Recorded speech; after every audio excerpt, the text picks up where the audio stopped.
अजीज़ तलबा और तालबात, Farooq foundation online school के ज़रिए यकसा नसाब के मुताबिक तालीम हासिल करें। अगर हमारी वीडियोस पसंद आएँ तो चैनल को सब्सक्राइब करें और दोस्तों के साथ शेयर करें और बेल आइकन को लाजमी दबाएं ताकि आइंदा आने वाली तालीमी वीडियोस आप हासिल कर सकें। अस्सलाम वालेकुम बच्चों, उम्मीद है आप सब खैरियत से होंगे। बच्चों, ऑनलाइन स्कूल से आप मुकम्मल तालीम हासिल करके बोर्ड का इम्तहान बराए जमात नहम और दहम बेहतर तौर पर पास कर सकते हैं। आप अपनी उम्र और तालीम के मुताबिक मज़ीद तालीम हासिल करें। वालदैन से फ़ोन या कंप्यूटर पर हमारी वीडियोस के ज़रिए तालीम हासिल करने की दरख्वास्त करें। रोज़ाना 1 से 2 घंटे ऑनलाइन पढ़ाई करें और जब आप स्कूल जाएंगे तो आपको मज़ीद किसी मदद की ज़रूरत नहीं होगी। इस तरह पढ़ाई करके अपना वक्त और वालदैन के अखराजात में बचत कर सकते हैं। ऑनलाइन स्कूल की कोई फ़ीस नहीं है। आप जूम पर भी क्लासेस का फ़ायदा उठा सकेंगे। हर मजमून की मुकम्मल तालीमी वीडियोस मौजूद हैं। Assalamu alaikum students. How are you all? I hope that you all are doing well. आज का लेक्चर नंबर 10 है and we will discuss the other part of the unit 2, that is communication. First of all, have a look on learning outcomes. By the end of this lesson, learners will be able to define the term communication, and the second one is identify the form of communications and their importance. For example, art, language, letters, email, postcard, TV, radio, internet, computers, cell phone, etc.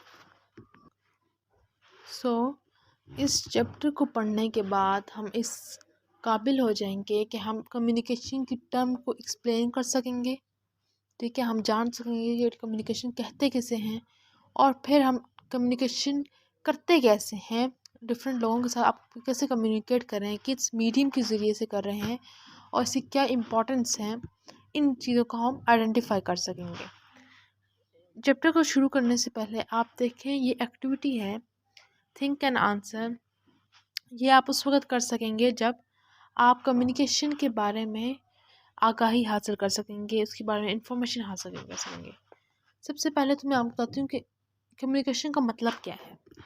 Communication एक ऐसा process होता है जिसके ज़रिए से हम अपने ideas, अपने थॉट्स, अपने फीलिंग्स, इस तरह की या फिर इंफॉर्मेशन, ठीक है, इस तरह की चीज़ें हम दूसरे लोगों के साथ ट्रांसमिट कर रहे थे, उनको ट्रांसमिट कर रहे होते हैं। एक पर्सन फॉर एग्जांपल अगर उसके माइंड में कोई आइडिया है तो वो कम्युनिकेट करके, बातचीत करके दूसरे बंदे में वो आइडिया ट्रांसमिट करेगा, उसको ट्रांसमिट करेगा। सही है। और वो डिफरेंट तरीके से कर सकता है, उसके पास डिफरेंट वेज हैं कि वो किस वे को चूज़ करेगा अपनी कम्युनिकेशन के लिए। या फिर वो स्पीच के ज़रिए से कर सकता है, मतलब कि कुछ बोल के कर सकता है, और या फिर वो कुछ राइट करके लिख कर सकता है। वर्बली और नॉन वर्बली, इसको हम कहते हैं वर्बली और नॉन वर्बली। वर्बली वो होता है जो आप बोल के कर लेते हैं और नॉन वर्बली वो होता है जो आप बोले बगैर करते थे। अच्छा, इसमें एक बहुत इंपॉर्टेंट बात भी आती है कि इसमें हम कम्युनिकेट, आप देख रहे होंगे कि जो लोग सुन नहीं पाते उनके साथ कैसे कम्युनिकेट किया जाता है। उनके साथ अपने हाथों की मूवमेंट से, अपने फेशियल एक्सप्रेशन से, गेस्चर से हम उनसे के साथ कम्युनिकेट करते हैं। अक्सर आपने देखा होगा कि अक्सर हमारे पास जो एड्स आते हैं टीवी में, if I am not wrong, recently मैंने एक ऐड देखा था यूफोन में या किसी और नेटवर्क में, उनका ऐड था तो उसमें वो साइड में छोटे से बॉक्स में वो एक खातून थी जो अपने हाथों के गेस्चर से और अपने फेशियल एक्सप्रेशन से वो उन लोगों के साथ कम्युनिकेट कर रहे थे जो लोग सुन नहीं पाते। ठीक है, तो आप डिफरेंट तरीक़ों से कम्युनिकेट करते हैं, आपकी बॉडी लैंग्वेज इन्वॉल्व होती है, आपके फेशियल एक्सप्रेशन इन्वॉल्व होते हैं, आपके हाथों की मूवमेंट इन्वॉल्व होती है, या फिर आप लिख कर सकते हैं। फॉर एग्ज़ाम्पल आपने कॉलम लिख लिया, कोई आपने एक स्पीच लिख ली, उसको डिलीवर कर दिया, आपने लेटर्स लिखे दूसरे लोगों के साथ। दूसरी बात है कि आप बोल के कर सकते हैं, आपने किसी से बातचीत की या फिर आप कोई सेमिनार कंडक्ट कर लेते हैं, या अगर बहुत ज़्यादा ऑडियंस है तो आप सेमिनार कंडक्ट कराएंगे और आप उसमें एड्रेस करेंगे और बहुत सारे लोगों के साथ आपकी कम्युनिकेशन हो जाएगी। ठीक है, ये तो था शॉर्टली से मैंने आपको बताया है कम्युनिकेशन के बारे में कि टर्म कम्युनिकेशन का मतलब क्या है। अगर आप टर्म कम्युनिकेशन को देखें तो ये एक लैटिन लैंग्वेज है, उससे डिराइव हुआ है। लैटिन लैंग्वेज में एक वर्ड है कम्युनिस, COMMUNIS। उसका मतलब होता है कॉमननेस। ये कम्युनिकेशन जो वर्ड है ना, ये डिराइव कम्युनिस से हुआ है, लैटिन लैंग्वेज का वर्ड है कम्युनिस। उसका मतलब होता है कॉमननेस। ठीक है, तो हम पहले पैराग्राफ की रीडिंग कर लेते हैं, इसके बाद फिर हम इसको और एक्सप्लेन करेंगे। We share ideas, information and news with others in our daily life. For this type of communication, we need a medium. We use language for verbal communication. We also get information about the world through television, internet, or books. Language, television, internet, and books are various means of communication. वो कहते हैं कि हम अपने ideas को या फिर किसी भी इंफॉर्मेशन को, मालूमात को, या फिर किसी भी ख़बर को अपनी डेली लाइफ में दूसरों के साथ शेयर करते हैं। अब ज़ाहिर सी बात है, हम शेयर कर रहे हैं, तो अगर कोई फॉर एग्ज़ाम्पल जो आप जिसके साथ शेयर करना चाहते हैं वो आपके साथ नहीं है, वो कहीं डिस्टेंस पे है आपसे, तो आप एक मीडियम के ज़रिए से उनके साथ कम्युनिकेट करेंगे। अगर तो वो डिस्टेंस पे हैं तो आप या फिर अपने, अब मोस्ट कॉमन जो हम देखते हैं, अपने फ़ोन से हम उनको, मोबाइल से हम उनके साथ कांटेक्ट करते हैं और उनको इंफॉर्मेशन या जो भी हमारे आइडियाज़ होते हैं, न्यूज़ होते हैं, शेयर कर रहे होते हैं हम उनके साथ। अगर फॉर एग्ज़ाम्पल वो आपके साथ हैं, तो आप किस चीज़ को आपका मीडियम कौन सा होगा कम्युनिकेशन के लिए, वर्बल कम्युनिकेशन के लिए? एक्सीलेंट। आपकी लैंग्वेज जो होगी वो वर्बल कम्युनिकेशन के लिए आपका मीडियम होगा। ठीक है। अच्छा, अगर हम देखते हैं कि हम दुनिया के किसी भी कोने से इंफॉर्मेशन हासिल कर रहे होते हैं, टेलीविज़न के ज़रिए से कर रहे होते हैं, या फिर इंटरनेट जो हम देखते हैं बहुत वास्ट हो गया है इंटरनेट। हम सोशल मीडिया के प्लेटफॉर्म आ गए हैं, डिफरेंट प्लेटफॉर्म्स हैं, एक सेकंड्स में हमारे पास इंफॉर्मेशन आ जाती है। इंटरनेट, बुक्स वगैरह में अगर हम लोग हिस्ट्री की बात करें तो हम बुक्स वगैरह से हमें इंफॉर्मेशन वगैरह मिल जाती है। तो ये जो सारे हैं, लैंग्वेज हो गया, टेलीविज़न हो गया, इंटरनेट, बुक्स, ये मीन्स ऑफ कम्युनिकेशन है। मतलब कि कम्युनिकेट करने के लिए ये एक मीडियम है ये सारे। रेडियो हम देख लेते हैं, इस तरह की जितनी भी चीज़ें हैं वो क्या है, मीन्स ऑफ कम्युनिकेशन है। मतलब कि कम्युनिकेट करने के लिए वो मीडियम है हमारे पास। नेक्स्ट चलते हैं कि कम्युनिकेशन या मैसेजिंग क्या है।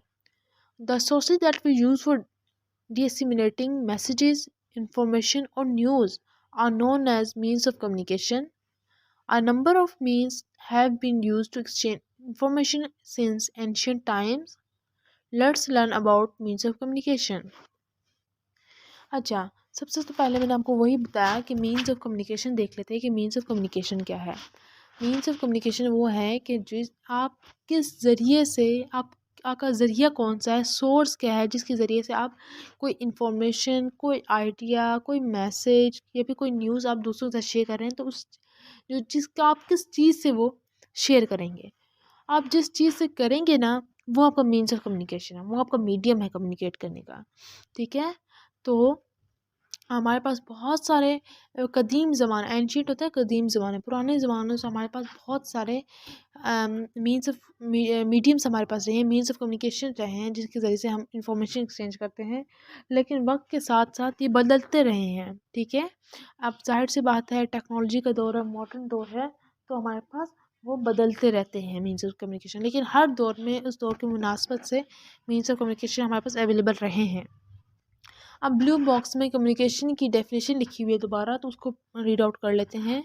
Communication is the exchange of ideas, concepts and messages. वही बात आ जाती है कि कम्युनिकेशन क्या है। कम्युनिकेशन है कि आप किसी दूसरे लोगों के साथ, किसी इंडिविजुअल के साथ आप आइडियाज़ शेयर कर रहे हैं, अपने कॉन्सेप्ट शेयर कर रहे हैं, या कोई मैसेज डिलीवर कर रहे हैं, आप उसका शेयर कर रहे हैं, तो ये क्या है, कम्युनिकेशन है। चलें अब नेक्स्ट पेज में मूव करते हैं, जिसमें हम लोग मीन्स ऑफ कम्युनिकेशन के बारे में पढ़ेंगे। अच्छा, अब है हमारे पास आर्ट नंबर 1। अच्छा, ब्लू हेडिंग में आपके पास बोल्ड हुआ लिखा हुआ नज़र आ रहा होगा आर्ट, जो नंबर पहली है हमारी हेडिंग। तो आर्ट को पढ़ने से पहले मैं आपको पहले कुछ चीज़ें बता देती हूँ। तो आर्ट का मैं आपको ये बता रही थी कि जब कदीम ज़माने में लोग इतने पढ़े लिखे नहीं होते थे, लिटरेट नहीं होते थे, लिटरेसी रेट बहुत कम होता था। तो लोग कुछ तरीके यूज़ करते थे, उनके पास कुछ आइडियाज़ होते थे जिसके ज़रिए से वो कम्युनिकेट करते थे। तो ऐसा होता था कि लोग क्या करते थे, पत्थरों पे कुछ शक्लें बना लेते थे। वो उन चीज़ों को जो आने वाले लोग थे वो उन चीज़ों को समझ जाते थे और उसके ज़रिए से वो कम्युनिकेट करते थे। या फिर किसी को कोई रास्ते में चल रहा है तो वो रास्ता इंडिकेट करने के लिए क्या करते थे, कुछ डायग्राम्स वगैरह बना लेते थे वहाँ, कुछ साइंस वगैरह बना लेते थे, सिंबल्स बना लेते थे, जिसकी वजह से अगला बंदा समझ जाता था कि हमने यहाँ से राइट लेना है, लेफ़्ट लेना है, इस तरह, ठीक है। क्योंकि वो लिटरेट नहीं थे, वो कम्युनिकेट आपस में थोड़ा लैंग्वेज वगैरह नहीं कर सकते थे। आर्ट के सबसे पहले आर्ट के ज़रिए से हमारे पास कम्युनिकेशन हुई। तो रीड आउट कर लेते हैं और इन्फॉर्मेशन ले लेते हैं। Art is the oldest form of communication. Art began when human beings used to live in the caves and were not literate. At that time, people used art to communicate, express their feelings, ideas, and concepts to other people through pictures. Over time, the art developed not only in pictures but also the art of writing, music, poetry, sculpture, considered as art forms. तो art की बात की जाए तो सबसे oldest जो form है, सबसे पुराना जो ज़रिया है कम्युनिकेशन का, वो आर्ट ही था। आर्ट उस वक़्त ही शुरू हो गया था जब लोग जो थे वो ये गारों वगैरह में, केव्स होते हैं गारों वगैरह में रहते थे और वो इतने पढ़े लिखे नहीं थे। मैंने आपको बताया था ना कि ये आर्ट जो है ना उस वक़्त स्टार्ट हुआ था जब लोग इतने लिटरेट नहीं थे उस टाइम। तो उस वक़्त क्या था, उस वक़्त लोग डिफरेंट तरीक़ों से कम्युनिकेट करते थे, ठीक है, और अपनी फीलिंग्स का इजहार कम्युनिकेशन के ज़रिए से करते थे और आर्ट के ज़रिए से। मीडियम उनका आर्ट होता था, ठीक है, और वो थोड़ी किसी पिक्चर के ज़रिए से या किसी मैंने आपको बताया ना, अच्छा ऐसे भी होता था कि वो ना पत्थरों पे ऐसी पिक्चर्स बनाते थे या बड़े बड़े पत्तों पे, खजूर के पत्ते स्पेशली यूज़ किए जाते थे। और ये मैं आपको एक बात बताऊँ, ये रिलीजियस हवाले से है कि पहले ज़माने में ना जब इतने प्रोग्रेस नहीं हुई थी तो लोग जो कुरान पाक को ये खजूर के पत्तों पर, ठीक है, लिखते थे और फिर वहाँ से कुरान पाक की आयत को याद करते थे। इसी तरह लोग क्या करते थे, ये खाल को यूज़ करते थे, ठीक है, किसी भी जानवर की खाल को जो हलाल जानवर हो, पाक जानवर हो, उसकी खाल को यूज़ करते थे और उस पे कुरान पाक की आयत लिख लेते थे और वहाँ से फिर वो उसको कुरान पाक को याद करते थे। अच्छा, आगे देखें तो ओवर टाइम, टाइम के साथ साथ फिर आर्ट में भी डेवलपमेंट हुई। सिर्फ पिक्चर्स के ज़रिए से ही नहीं कम्युनिकेशन किया गया, बल्कि फिर राइटिंग आ गई, ठीक है। फिर अच्छा ऐसा था कि फिर म्यूज़िक के ज़रिए से भी कम्युनिकेट किया। देखिए ना, म्यूज़िक के ज़रिए से कैसे कम्युनिकेट किया जा सकता है, ऐसे किया जा सकता है कि जो लिरिक्स लिखता है, ठीक है, जो कंपोज़र होता है वो अपनी लिरिक्स लिखता है और वो अपनी फीलिंग्स को या अपने आइडियाज़ को एक्सप्रेस कर रहा होता है हमारे साथ, वो कम्युनिकेट कर रहा होता है हमारे साथ अपने म्यूज़िक की लिरिक्स के ज़रिए से, ठीक है। इसी तरह same as the case of the poetry, poetry में भी क्या होता है कि जो राइटर होता है, पोइट होता है, सॉरी, राइटर नहीं, पोइट, जो पोइट्री करते हैं उसको पोइट कहते हैं। शायर, शायर जो होता है वो अपनी शायरी के ज़रिए से अपनी फीलिंग्स का इज़हार कर रहा होता है, अपने आइडियाज़ को बता रहा होता है, अपने कॉन्सेप्ट्स को बता रहा होता है, या फिर हमें गाइड कर रहा होता है किसके ज़रिए से, अपनी पोइट्री के ज़रिए से। सेम ऐसा कैट ऑफ स्कल्पचर, ये मुजस्मे वगैरह होते हैं, ये सब आर्ट की फॉर्म्स हैं और ये मीन्स ऑफ कम्युनिकेशन है, ठीक है। आई होप कि आपको समझ आ गया होगा। अब नेक्स्ट चलते हैं लैंग्वेज पे। लैंग्वेज का आप नज़र आ रहा होगा, सेकंड हेडिंग है हमारे पास, पहले रीडिंग कर लेते हैं और उसके बाद इसको ब्रीफली देखेंगे। By using language, everyone can easily convey their messages to others. There are currently more than 6,000 languages spoken and understood in the world with different accents and dialects. The process of learning and teaching languages has been followed for centuries. Sometimes people who speak different languages settle down in the same region. Therefore, they interact with each other and learn each other's language. A new language is evolved when from different languages are combined and used. This is how Urdu language also came into existence. When Muslims came to the subcontinent, they used to speak Arabic, Turkish, and Persian, while the language of the local people was Hindi. A new language, Urdu, was evolved with a combination of all these languages. अब language की बात करते हैं तो देखिए सबसे easy जो medium है हमारे पास कम्युनिकेट करने के पास वो है हमारा लैंग्वेज, हमारी ज़ुबान। कोई भी इंसान इजीली अपने मैसेज को दूसरे इंसान के साथ शेयर कर सकता है लैंग्वेज के ज़रिए से, ज़ुबान के ज़रिए से। अच्छा, अब ये है कि दुनिया में 6000 ज़ुबानें बोली जाती हैं और समझा जाता है। अच्छा अच्छा, एक ज़ुबान, अब आपने देखा होगा कि एक ज़ुबान के डिफरेंट एसेंट होते हैं। फॉर एग्जाम्पल इंग्लिश जो है, इंग्लिश अब ब्रिटिश में देखा जाए, यूके वगैरह में देखा जाए, तो वो किसी और एसेंट के साथ बोलेंगे, ठीक, किसी और एसेंट के साथ बोलेंगे। इसी तरह अगर आप कनाडा में चले जाएँ तो वो थोड़ा सा डिफरेंट होगा उनका एसेंट। इसी तरह सेम एज अ केटो अगर आप चले जाएँ अमेरिका में तो वो बिल्कुल डिफरेंट तरीके से बोलते हैं, एसेंट से बोलते हैं, ठीक है। अच्छा, ये है कहने का मकसद ये है कि लैंग्वेजेस को, एक लैंग्वेज को डिफरेंट एसेंट के साथ ही बोला जाता है।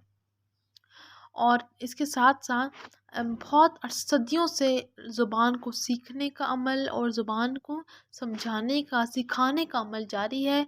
और जो लोग होते हैं वो डिफरेंट लैंग्वेजेस बोलते हैं, मुख्तलिफ़ ज़ुबानें बोलते हैं, और फिर वो एक ही रीजन, देखें ना, डाइवर्सिटी किस तरह आती है, इसी तरह आती है ना।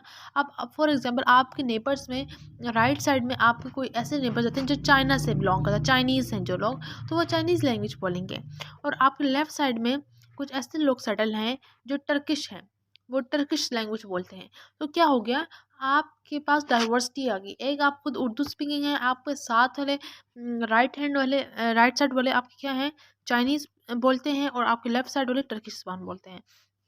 तो क्या हो गया, एक ही रीजन में, मोहल्ला एक है, एक ही रीजन में डिफरेंट लोग सेटल हो गए हैं जो डिफरेंट लैंग्वेजेस बोलते हैं। तो क्या हो गया, वो इंटरेक्ट करेंगे एक दूसरे से, और फिर वो एक दूसरे की ज़ुबान भी सीखते हैं।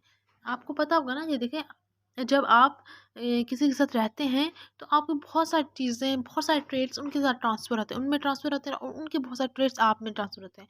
आप भी उनकी ज़ुबान सीख रहे होते हैं और वो भी आपकी ज़ुबान सीख रहे होते हैं, ठीक है। इसी तरह जब हम लोग, दो लोग डिफरेंट लैंग्वेजेस बोलने शुरू होते हैं ना, तो आपने देखा होगा, नोटिस किया होगा, एक न्यू लैंग्वेज भी आती है, एक नई ज़ुबान भी आ जाती है, एक नई ज़ुबान इवॉल्व हो जाती है। ये केस हम पढ़ेंगे उर्दू की लैंग्वेज में। थोड़ा हिस्ट्री बैकग्राउंड से देखें, हिस्टोरिकल बैकग्राउंड में, जब मुसलमान बड़े सग़ीर में आए थे ना सब कॉन्टिनेंट में, तो मुसलमान 3 लैंग्वेजेस ज़्यादा बोलते थे। एक अरेबिक हो गई, अरबी ज़ुबान हो गई, एक टर्किश हो गई, तुर्की ज़ुबान, और एक पर्शियन लैंग्वेज जिसे हम कहते हैं फ़ारसी। मुसलमान जो थे ना वो ये तीनों लैंग्वेजेस बोलते थे। और लेकिन लोकल लैंग्वेज जो थी ना वहाँ के लोगों की, वो हिंदी थी सब कॉन्टिनेंट में, बड़े सग़ीर में।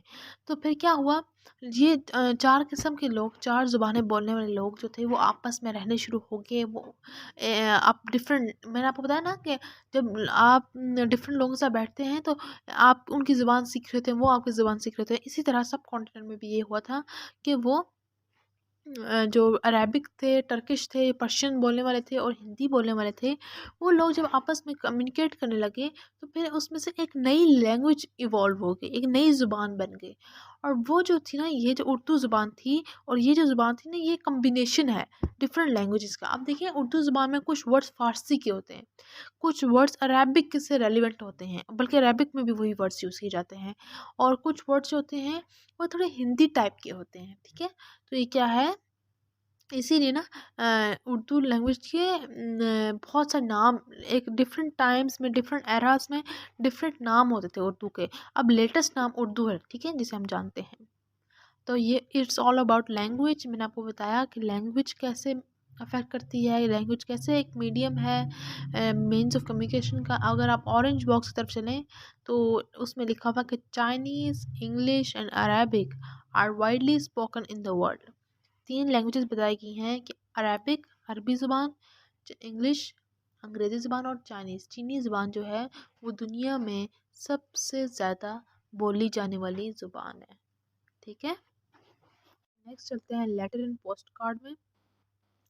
तो अच्छा, आप देखिए, पहले ज़माने में क्या होता था कि ख़त लिखने का सिस्टम होता था, ख़त लिखे जाते थे अहम मौक़ों पे, क्योंकि उस वक़्त फ़ोन वगैरह तो नहीं थे। अब तो फ़ोन वगैरह हो गए हैं, सेकंड्स में हम लोग डिफरेंट प्लेटफ़ॉर्म्स पे आ गए हैं हमारे पास, सोशल मीडिया के प्लेटफ़ॉर्म्स को यूज़ करते हुए, व्हाट्सएप वगैरह को यूज़ करते हुए सेकंड्स में हम लोग जितने मर्ज़ी दूर बंदा है उससे कम्युनिकेट कर लेते हैं। लेकिन पहले जब हर किसी के पास फ़ोन नहीं होता था, मोबाइल नहीं होता था, तो वो क्या किया जाता था, ख़त लिखे जाते थे अपनी खैरियत बताने के लिए, किसी की खैरियत दरियाफ़्त करने के लिए ख़त लिखे जाते थे। और ये बड़ा सुनहरी दौर होता था जहाँ ख़त लिखे जाते थे, क्योंकि मेरा ये है कि मेरे मुताबिक जो लेटर्स फीलिंग्स हैं, लेटर लिखने में, ख़तूत लिखने में जो आपके एहसासात होते हैं वो बड़े अ, हसीन एहसासात होते हैं एज़ कम्पेयर टू। अब देखें, अब आप किसी को व्हाट्सएप में टेक्स्ट कर देते हैं, जो व्हाट्सएप में आप जो टेक्स्ट करते हैं तो वो आपकी इतने इमोशंस इवॉल्व नहीं होते, ठीक है। लेकिन खतूत लिखने में, ख़त वगैरह लिखने में, उनके इंतज़ार में बड़ा कहते हैं ना एहसास होता था, और बड़ा ये एहसासात हमारे अट्रैक्ट हो जाते थे। तो मैं ये अब हम इसको पढ़ते हैं, शुरू करते हैं, उसके बाद हम लोग उसको उर्दू में एक्सप्लेन करेंगे। Letters are used to send written messages to each other. This an old means of communication. Letters are dispatch and receive through post office. तो क्या कहा जाता है कि जो ख़तूत होते हैं ये डिफरेंट मैसेजेस को भेजने का एक ज़रिया होता है, और ये सबसे पुराना, ये भी पुराना है लेकिन इतना पुराना नहीं कह सकते आप, मीन्स ऑफ कम्युनिकेशन है। कोई 20-25 साल पहले या 30-40 साल पहले ख़तूत ही लिखे जाते थे, और फिर ख़तूत को डिफरेंट जो आपके ख़त होते हैं उनको रिसीव करने के लिए या फिर डिस्पैच करने के लिए हमें पोस्ट ऑफिस जाना पड़ता है, और वहाँ स्टैम्प वगैरह होती है। तो बगैर स्टैम्प के, आपको पता है वो एक स्टैम्प होती है, उसके बगैर एक्सेप्ट नहीं किया जाता लेटर। तो अभी तक हमने 3 means of medium of communication पढ़े हैं, मीन्स ऑफ कम्युनिकेशन पढ़े हैं। पहला था आर्ट, दूसरा था लैंग्वेज, और थर्ड था लेटर एंड पोस्ट कार्ड। अच्छा, पहला था हमने पढ़ा आर्ट का। मैंने आपको बताया कि आर्ट जो सबसे पुराना मीन्स ऑफ कम्युनिकेशन है। जब लोग गारों वगैरह में रहते थे और इतना पढ़े लिखे नहीं थे, तो वो अपनी फीलिंग्स को एक्सप्रेस करने के लिए, अपने आइडियाज़ को या अपने मैसेज को एक्सप्रेस करने के लिए क्या करते थे, पिक्चर्स का इस्तेमाल करते थे। लेकिन डिफरेंट पिक्चर्स बना लेते थे डिफरेंट जगहों पे, और उसकी जब फिर टाइम के साथ साथ, वक्त के साथ साथ फिर इस आर्ट में भी डेवलपमेंट होना शुरू हो गई, और लोगों ने राइटिंग के ज़रिए, तहरीरों के ज़रिए से कम्युनिकेट करना शुरू कर दिया। म्यूज़िक के ज़रिए, मौसीकी के ज़रिए, फिर शायरी के ज़रिए, फिर मुजस्मे भी बनाए गए, और उनके ज़रिए से भी कम्युनिकेशन की गए। फिर अगर लैंग्वेज की बात की जाए तो लैंग्वेज जो है वो सबसे ईज़ी हमारे पास मीन्स ऑफ कम्युनिकेशन है, कि हम लोग लैंग्वेज के ज़रिए से अपने मैसेजेस वगैरह को कन्वे कर सकते हैं, किसी के साथ भी कर सकते हैं। और फिर हमने देखा कि दुनिया में 6000 ज़ुबानें बोली जाती हैं और समझी जाती हैं, और एक ज़ुबान के बहुत सारे एसेंट हो सकते हैं, बहुत सारे डायलेक्ट्स हो सकते हैं। इसी तरह हम देखा कि सदियों से ऐसा हो रहा है कि ज़ुबानों को समझा जा रहा है, नई-नई ज़ुबानें सिखाई जा रही हैं। अब तो आप देखिए यूनिवर्सिटीज़ भी कुछ ऐसी हैं जिसमें से लैंग्वेजेस की यूनिवर्सिटीज़ होती हैं, उसमें डिफरेंट लैंग्वेजेस सिखाई जाती हैं। चाइनीज़, हमारे पास पर्शियन आ जाती है, हमारे पास अरबिक आ जाती है, हमारे पास इंग्लिश आ जाती है, डिफरेंट लैंग्वेजेस सिखाई जाती हैं, ठीक है। और फिर क्या था कि मुख्तलिफ ज़ुबान बोलने वाले लोग जो होते हैं वो एक रीजन में, एक एरिया में सेटल डाउन हो जाते हैं, और फिर जब वो इंटरेक्ट करते हैं तो वो एक दूसरे की ज़ुबान को समझते हैं, सीखते हैं, और इससे ज़्यादा एक नई ज़ुबान भी इवॉल्व हो जाती है। और उस पर हमने देखा कि कैसे होती है। हमने उर्दू की एग्जांपल दी कि जब मुसलमान सब कॉन्टिनेंट पे आए, बड़े सग़ीर में आए, तो वो सिर्फ 3-4 लैंग्वेजेस बोलते थे। तो वो थी अरबिक थी, पर्शियन थी, और टर्किश थी। लेकिन वहाँ के जो लोग थे, वहाँ के बसने वाले लोग थे, उनकी लोकल लैंग्वेज हिंदी थी। तो फिर टाइम के साथ साथ एक नई ज़ुबान आई, उर्दू आई, जो इन सारी लैंग्वेजेस का क्या था, कम्बिनेशन था। उसके बाद हमने देखा लेटर एंड पोस्ट कार्ड को। तो लेटर्स जो हैं, अब 40-50 साल पीछे चले जाएँ तो लेटर्स लिखे जाते थे, खतूत लिखे जाते थे, और हर लेवल पे लिखे जाते थे। गवर्नमेंट एक दूसरे को लेटर्स लिख रही होती थी, वज़ीर हमने थे, और लोकल लोग भी लिख रहे होते थे। तो क्या था कि एक पुराना ज़रिया है ये, मोबाइल फ़ोन्स की एवोल्यूशन से पहले का अगर देखें तो भी लेटर्स ही लिखे जाते थे, और लेटर्स को पोस्ट ऑफिस से क्या किया जाता था, डिस्पैच या रिसीव किया जाता था। और आज हमने यहाँ तक पढ़ा जिसमें हमने देखा कि कम्युनिकेशन किसे कहते हैं। फिर हमने पढ़ा कि मैस मीन्स ऑफ कम्युनिकेशन या मीडियम ऑफ कम्युनिकेशन क्या है। उसके बाद हमने 3 ज़रिए पढ़े, मीन्स ऑफ कम्युनिकेशन पढ़े, 3 पढ़े हैं, जिसमें था नंबर 1 था आर्ट, फिर उसके बाद था लैंग्वेज, और फिर थर्ड वन था लेटर एंड पोस्ट कार्ड। तो मैं उम्मीद करती हूँ कि आपने आज का लेक्चर आपको अच्छा लगा होगा, आपने ध्यान से सुना होगा और इसमें आपको चीज़ें समझ भी आ गई होंगी। अगर आपको किसी भी किस्म की कोई भी मसला हो, डिफ़िकल्टी हो कहीं भी, तो आप कमेंट बॉक्स में ज़रूर बताइएगा। और इस लेक्चर को अगर आपको मुश्किल हो दोबारा सुनिएगा और इस कम्युनिकेशन के बारे में अपने वालिदैन से डिस्कशन करें, अपने टीचर से डिस्कशन करें, ताकि आपको मज़ीद नॉलेज मिले। ठीक है, तो आज का लेक्चर यहीं तक था। अल्लाह हाफ़िज़ बच्चों।